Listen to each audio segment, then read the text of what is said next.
नमस्कार, बहुत स्वागत है आपका स्वराज एक्सप्रेस के खास प्रोग्राम कुर्सीनामा में। आपके साथ मैं हूं विकास सक्सेना। उत्तर प्रदेश में 2 चरणों की वोटिंग हो चुकी है। दोनों ही चरणों में मुकाबला दिलचस्प देखने को मिला और अब तीसरे चरण की वोटिंग होनी है और इस वोटिंग के लिए दलों के द्वारा चुनावी बिसात बिछाई जा रही है। और ऐसे में आज हम बात करेंगे कासगंज सीट की। तो चलिए कुर्सीनामा में आज शुरू करते हैं। कासगंज विधानसभा सीट में आपको लेकर चलते हैं और बताते हैं कि यहां क्या माहौल है, जनता के बीच कौन सबसे लोकप्रिय है, मतदाता इस बार किसकी बातों पर एतबार कर रहे हैं और किसे दरकिनार कर रहे हैं।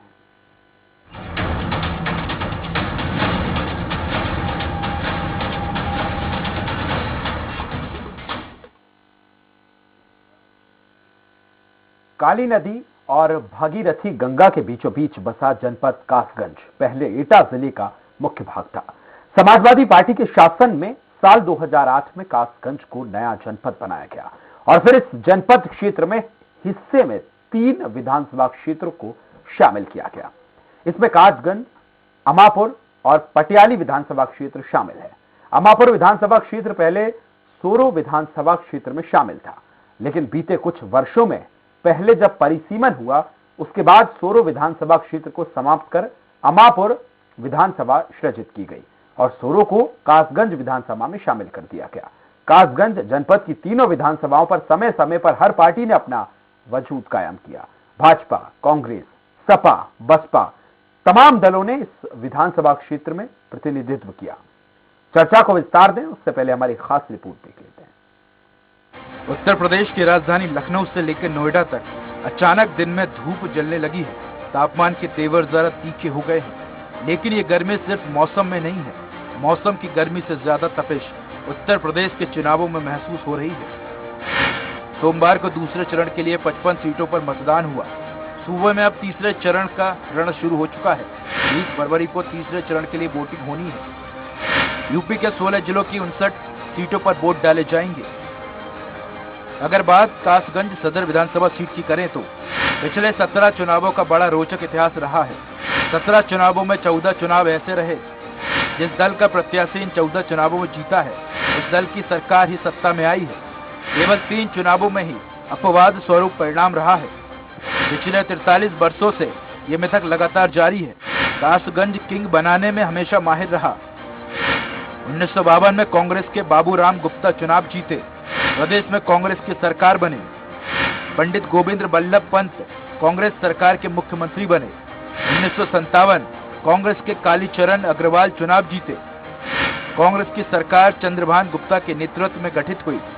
2017 में बीजेपी के देवेंद्र राजपूत चुनाव जीते। बीजेपी के योगी आदित्यनाथ के नेतृत्व में सरकार बनी। कासगंज जिले के गंजडुंडवारा क्षेत्र में हर साल बाढ़ आती है। चुनाव में समस्या के पुख्ता इंतजाम का भरोसा दिया जाता है। जनप्रतिनिधि समस्या से छुटकारा नहीं दिला पाए। योजनाएं कागजी नाव में सफर करती रही। हर बार पानी में फसलें डूबती रही और किसान बर्बाद होते रहे। विधानसभा चुनाव में बाढ़ का मुद्दा फिर उभर कर सामने आया। मुख्य रूप से लोधी बाहुल्य सीट मानी जाती है। लोधी बाहुल्य सीट वैश्य मतदाता निर्णायक। कासगंज विधानसभा में दूसरे नंबर पर यादव मतदाता। वैश्य मतदाताओं की राजनीति निष्ठा बदलती रहती है। हर दल प्रभावित करने का इच्छुक रहता है। कासगंज सीट क्षेत्रफल की दृष्टि से सबसे बड़ी है। कासगंज विधानसभा सीट अनारक्षित है। शहरी और ग्रामीण दोनों परिवेश की सीट कहा जाता है। कासगंज विधानसभा सीट पर 25% लोधी राजपूत, 12% मुस्लिम, 12% ठाकुर और 10% ब्राह्मण, 8% शाक्य, 8% जाटव और 5% यादव है। 4% धीमर, 3% बघेल, 2% तेली और शेष 11%। बहरहाल तीसरे चरण का मुकाबला बेहद ही रोचक होने जा रहा है। दलों की तैयारी पूरी है। ऐसे में अब देखने वाली बात ये होगी, कासगंज से जो मिथक जुड़ा रहा है वो क्या दस्तूर बदस्तूर जारी रहेगा या फिर इस चुनाव में टूटेगा। Bureau report, Swaraj express.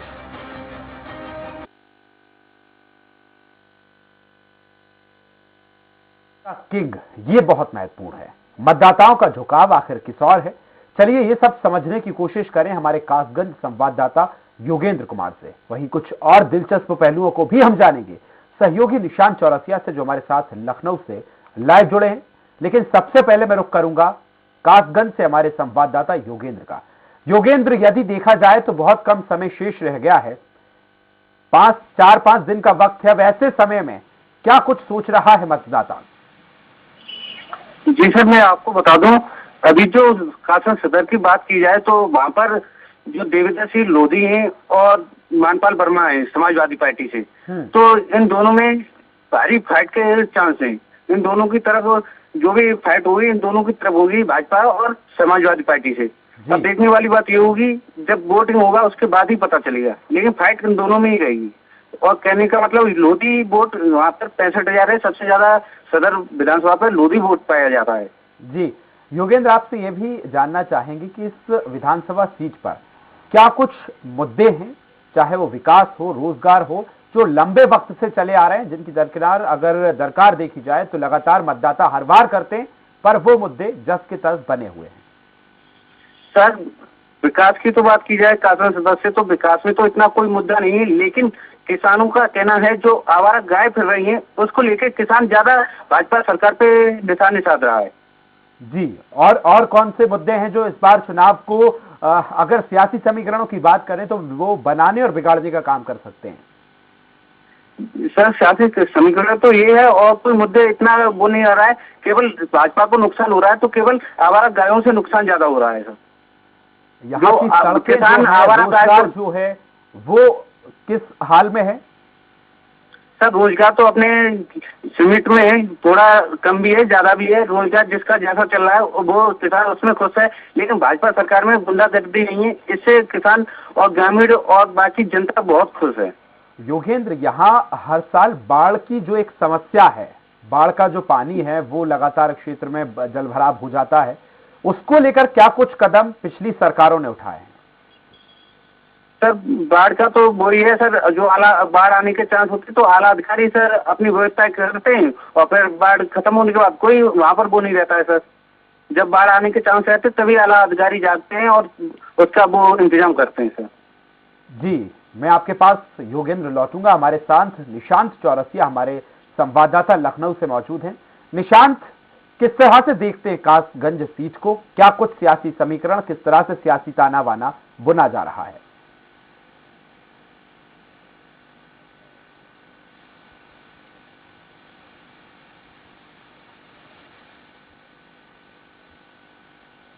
गंज की बात करें तो मायावती 2007 में वो मुख्यमंत्री बनती है। 2008 में सबसे पहले कासगंज एक नया जिला बनाती है जिसका नाम होता है काशीराम नगर, और उसके बाद फिर अखिलेश यादव जो है 2012 में सत्ता में आते हैं, और फिर उससे उसको पूर्ववत पुराना नाम पे उन्होंने फिर से उसका नाम बदल देते हैं और उसका नाम फिर से कासगंज कर देते हैं। वहां पे सबसे पहले कासगंज बनने के बाद जो नया जिला बना था वो सबसे पहले कांग्रेस ने सीट निकाली थी। 17 बार वहां पे अभी तक विधानसभा चुनाव हुए हैं, जिसमें 4 बार भारतीय जनता पार्टी और सबसे ज्यादा कांग्रेस 6 बार वहां से उस सीट को जीता है।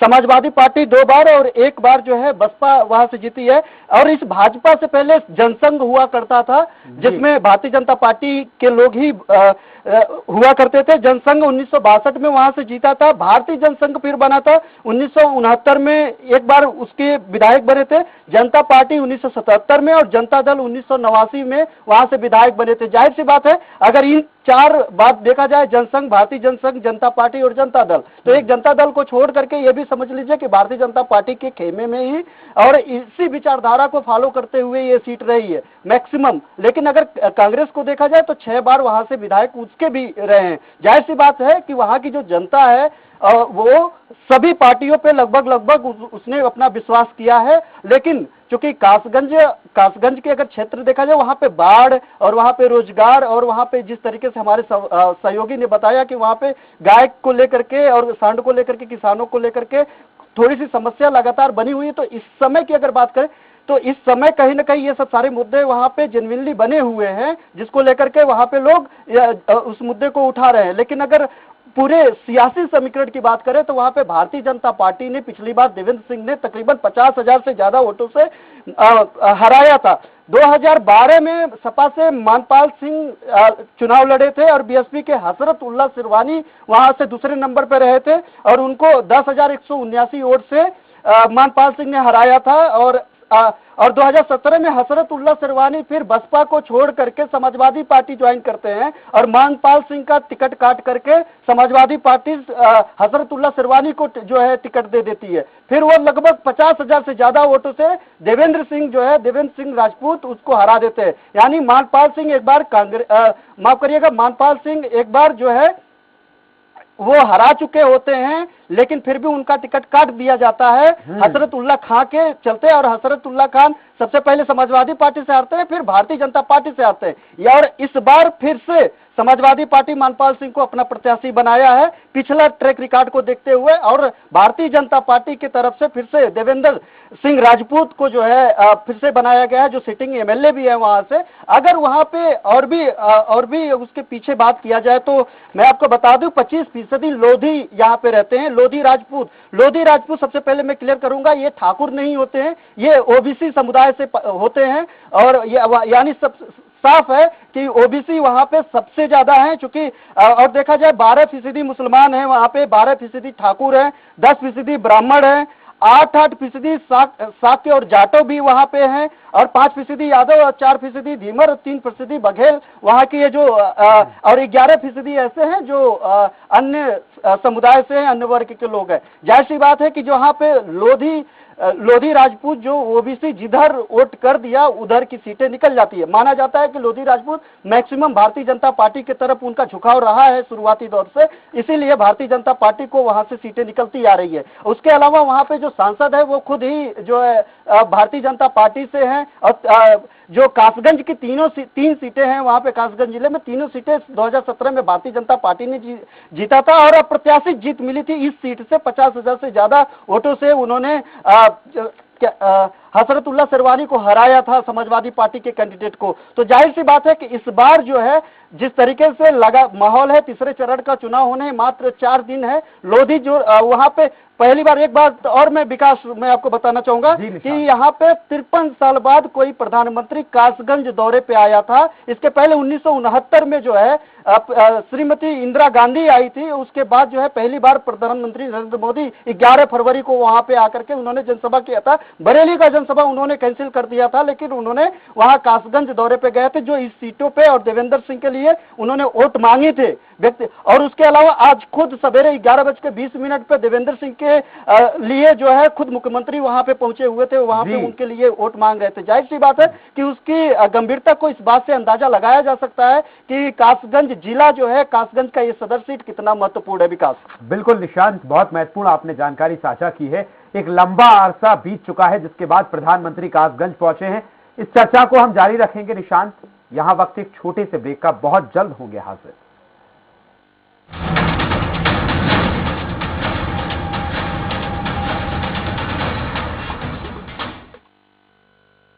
खास जड़ी बूटियों से बना पेट सफा आयुर्वेदिक चूर्ण आज ही ले आए। पेट सफा पहली रात से ही असर दिखाता है और इसकी आदत भी नहीं पड़ती। पेट सफा, हर रोग दफा। Sri Sathya Sai University is the fastest growing university of Madhya Pradesh. Her student मेहनती और टैलेंटेड होता है। जरूरत है तो बस एक अच्छी गाइडेंस की, जो उन्हें मिलती है Shri Satya Sai university of technology and medical sciences में। Admission guidance for courses like engineering, pharmacy, computer, commerce, management, arts, education, polytechnic, paramedical, homeopathy, law and agriculture. Shri Satya Sai university Sehore. Call 9826293590.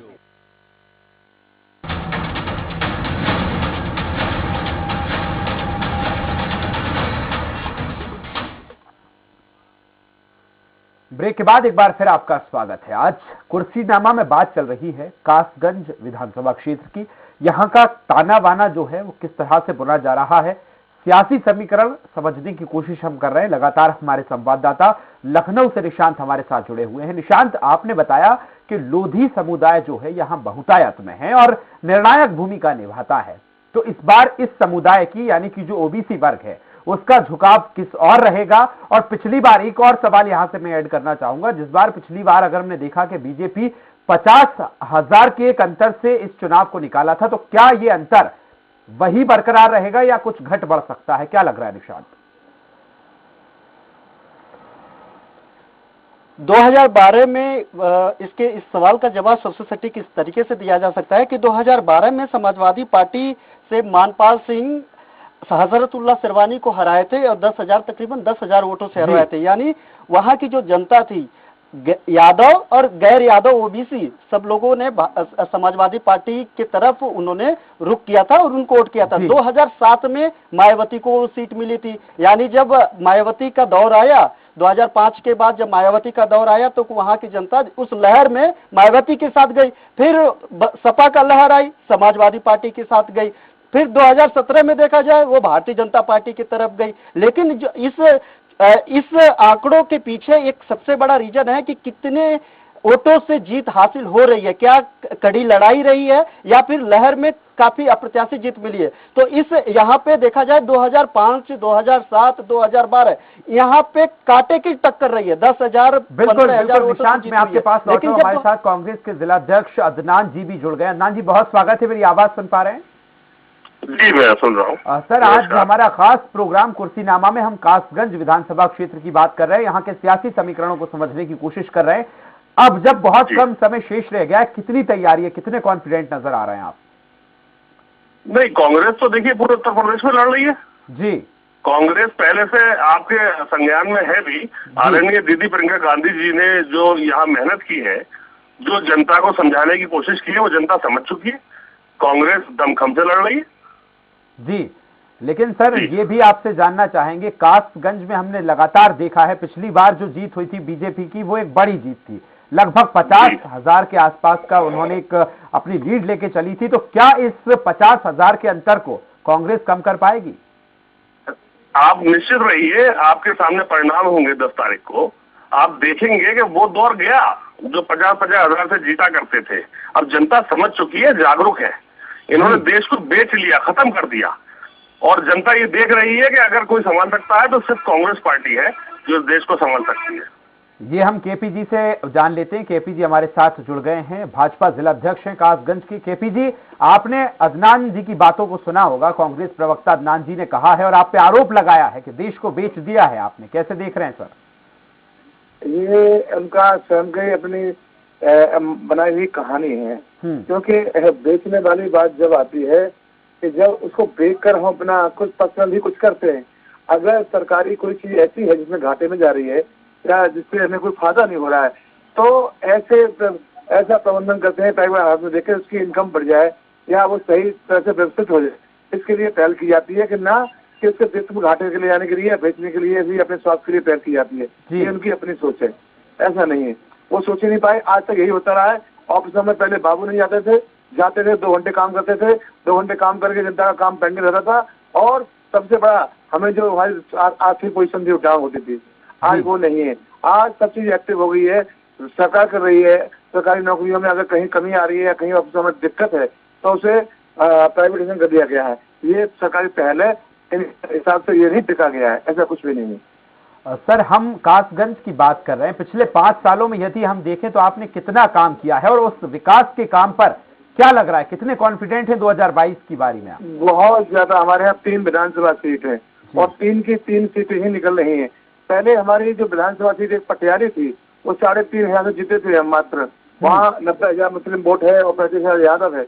और आपकी इस बार हम बहुत बड़े मार्जिन से जीतने वाले हैं उसको, क्योंकि जनता काम देख रही है, जनता का विकास हो रहा है, जनता की परेशानी खत्म हो रही है। और कासगंज के विकास की बात करें तो यहाँ कई हाईवे बने हैं, कई लिंक रोड बने हैं। सोरों से सावर के लिए बहुत शानदार रोड बना है, सोरों से पटियाली के लिए रोड बना है, सोरों से बदरिया होता हुआ ढोलना की रोड बना है और कचरा से एटा जोड़ने के लिए बहुत शानदार रोड बना है। इसके अलावा मेडिकल कॉलेज आ गई है, काम होने वाला है। सोरों 30 घोषित हो गई है, केंद्रीय विद्यालय आ गया है और कस्तूरबा विद्यालय आ गया है और कृषि अनुसंधान केंद्र आ गया है। मैं कहता हूं, मेरे संज्ञान में 2 समस्याएं ऐसी हैं जो हमारे संवाददाताओं ने वहां ग्राउंड पे जो मतदाता हैं उनकी नब्ज टटोलने की कोशिश की, तो हमें ये पता चला कि इस पूरे क्षेत्र में बाढ़ का पानी जो है वो एक बड़ी समस्या है जो लगातार जारी है। और दूसरी समस्या है गायों की। सर, किसानों के खेत में जो आवारा पशु हैं वो चले जाते हैं जिससे उनकी फसलों को नुकसान होता है। इन 2 विषयों पर लेकर आपने कितना काम किया, ये मैं आपसे जानना चाहूंगा सर। देखिए, मैं आपको बताऊं, बाढ़ की जहाँ तक बात है, आपको याद होगा अभी हमारी सरकार ने गंगा एक्सप्रेसवे के लिए घोषणा की है और नंदी रिलीज किया है, वो बनने वाला है। तो एक तरफ का पानी जरूर ही रुक जाएगा। दूसरा, प्राकृतिक आपदाएं, प्राकृतिक चीज ऐसी होती है, इसमें कोई रोक नहीं होती। हाँ, ये इतनी बड़ी आपदाएं होती हैं, इनको बनाने में, इनको संभालने में बहुत लंबा समय लगता है। क्यों?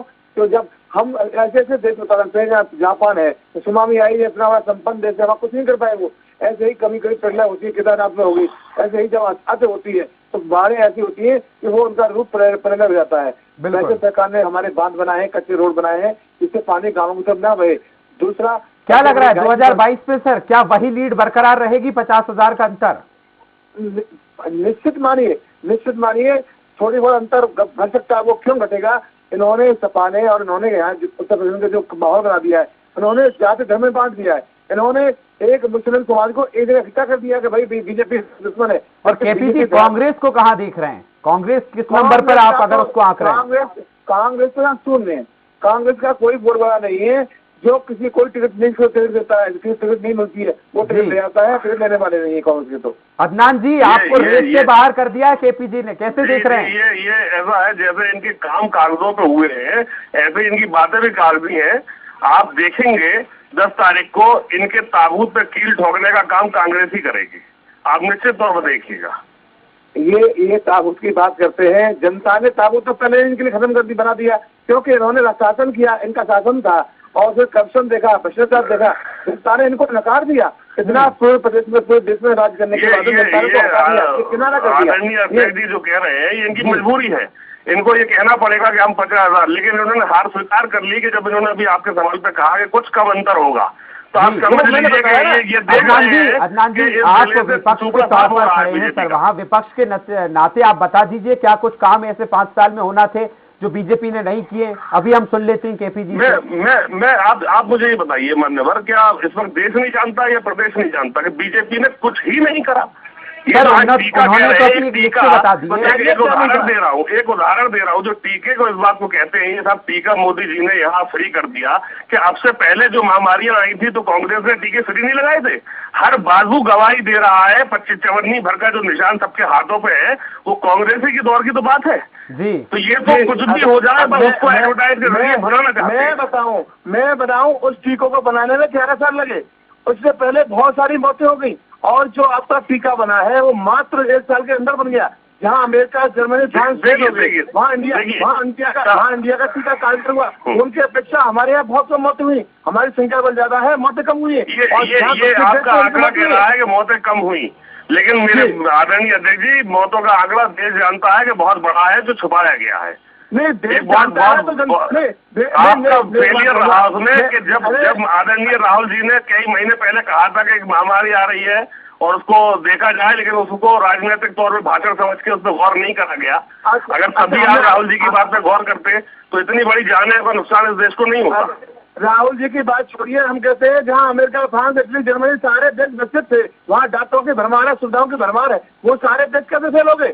इसके लिए किसी के बस में नहीं है। चलिए सर, मैं यहाँ आप दोनों को ही रोकूंगा। हमारे साथ हमारे संवाददाता निशांत चौरसिया मौजूद हैं, जो पूरे इलेक्शंस को जिन्होंने ग्राउंड जीरो पर रहकर कवर किया है। निशांत, यदि आपका कोई सवाल हो, हमारे साथ बीजेपी जिलाध्यक्ष और कांग्रेस जिलाध्यक्ष दोनों ही मौजूद हैं।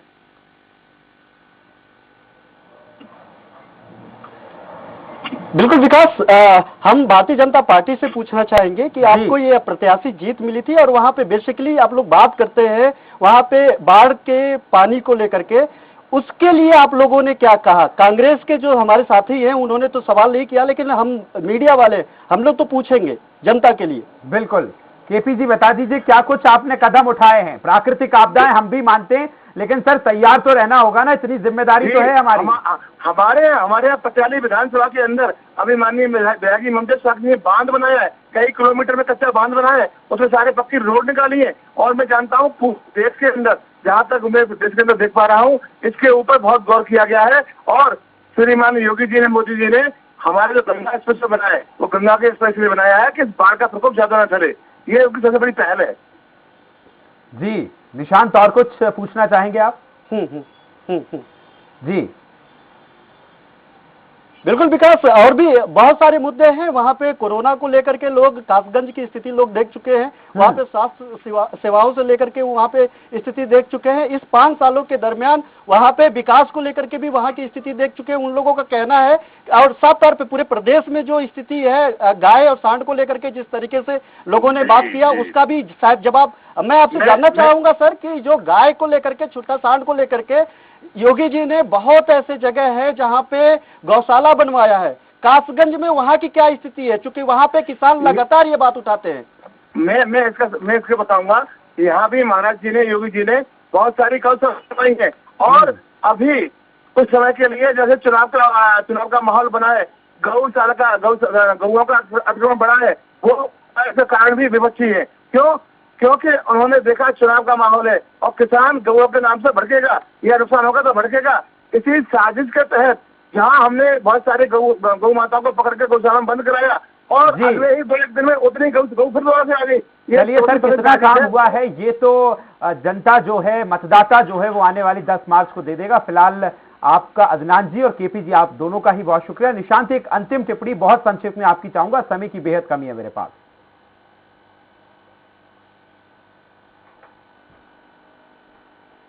बिल्कुल, जिस तरीके से अगर वहां की सीटों की बात करें तो सियासी समीकरण पहले ही बता दिए थे, लेकिन वहां की जो और भी स्थिति है वो ये स्थिति है कि वहां की जनता भी चाहती है कि बहुत सारे ऐसे समस्याएं हैं जिससे निजात पाना है। वहां पे जब एक बार बाढ़ आती है तो वहां पे फसल खत्म हो जाता है, वहां की सड़कें टूट जाती है, वहां पे बार बार बजट जारी होता है, लेकिन उसके बावजूद जो है वहां पे सड़कें सही नहीं हो पाती। और खासतौर पे वो गढ़ जो है कल्याण सिंह का गढ़ माना जाता है, उनके बेटे राजवीर जी है, वो सांसद भी है वहां से, तो वहां पे इस बात को लेकर के लोगों के अंदर कसक रहती है कि हम इन लोगों की बातों को लेकर के वोट तो करते हैं, लेकिन ये जो मूलभूत समस्याएं हैं उन समस्याओं को खत्म नहीं किया जा सकता। वहां पे हॉस्पिटल चाहिए, वहां पे जो है रोड चाहिए, रोड इतना उसका गुणवत्तापूर्ण नहीं होता है कि एक बार छोटा सा भी अगर वहां पे बाढ़ आ जाता है तो टूट जाता है। कल्याण सिंह के नाम पे वहां पे जो है, कल्याण सिंह जी दिवंगत, उन नाम पे जो है वहां पे एक हाईवे सड़क निकला है, आज तक नहीं बन पाया, ये इन लोगों ने नहीं बनवा पाया। तो ये देखिए, ये बेसिक मुद्दे हैं, लेकिन योगी और मोदी के नाम पे वोट पड़ते हैं। भारतीय जनता पार्टी ने वो बहुत सारे ऐसे काम किए जिसके नाम पे लोग, उन्होंने साफ साफ बताया कि दंगे नहीं, तमाम चीजें हैं। अब इसके बाद मतदाता का देखना होगा कि क्या कुछ वो अपने जहन में लेकर मतदान केंद्र तक पहुंचता है और क्या कुछ समझकर वो अपने मताधिकार का प्रयोग करता है। फिलहाल ग्राउंड जीरो की तमाम जानकारी को साझा करने के लिए निशांत, आपका बहुत शुक्रिया। तो आज कुर्सीनामा में हम बात कासगंज की कर रहे थे, वहां के सियासी समीकरणों को हमने समझने की कोशिश की है। इसी के साथ कुर्सीनामा में आज के लिए फिलहाल इतना ही। कल फिर हाजिर होंगे उत्तर प्रदेश की किसी और विधानसभा को लेकर। दीजिए इजाजत, नमस्कार।